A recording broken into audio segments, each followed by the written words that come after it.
Naku, umaga na pala. Hindi ko na malayan. Nakatulog na ako na hindi pa ako kumakain. Oo. Kumakalamin siyan ko. Teka nga't, bibili ako ng pagkain ko sa labas.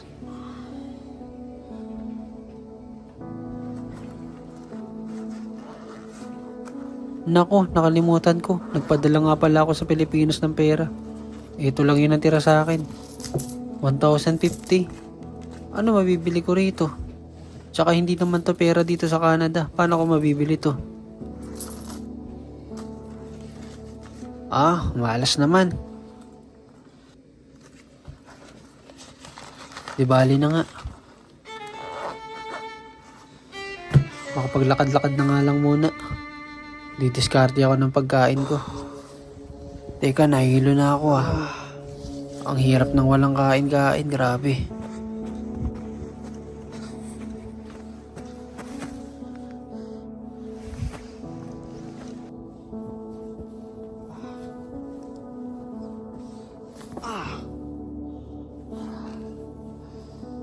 Teka, ano kaya to?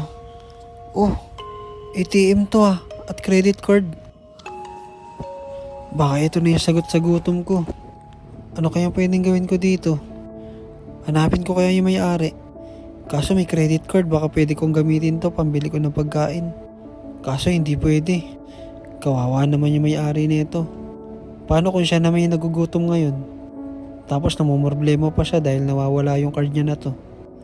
Pero nagugutom na talaga ako bahala na.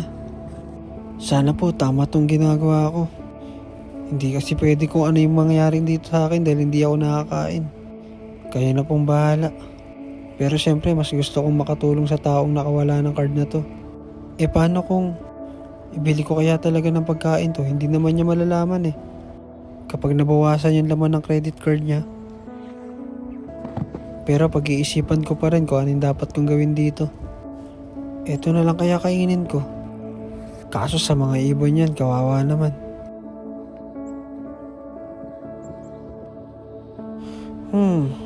Nakakaisip talaga ako na hindi maganda sa credit card na to.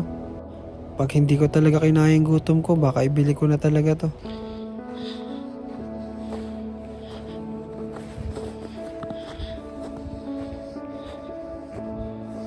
Pero teka, ano to? Tama ba tong nakikita ko? Tinapay. At hindi lang tinapay. Sobrang laking tinapay na ito. Mukhang magiging sapat sa gutom ko to Sino kaya nag-iwan dito nito? Mukhang ito na yung magpapatid ng gutom ko. Kaso lang, baka may nag-iwan dyan yan. Para may makain yung mga hayop na paligid-ligid dito sa gubat.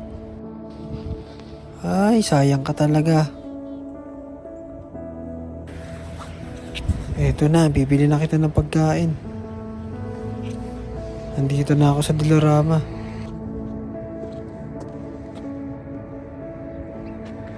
Teka, mali ito.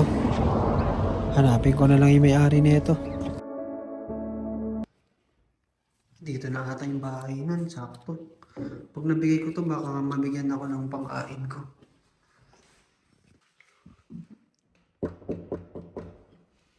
Sino yan?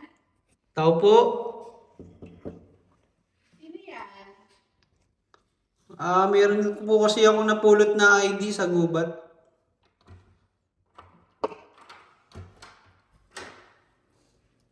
Ito po. Ay, naku, Pulot ko sa salamat. gubat. Oh my God. Pag-alaman kong dito po yung nakatira, ikaw po ata yan. Tama po ba? Oo, ako to.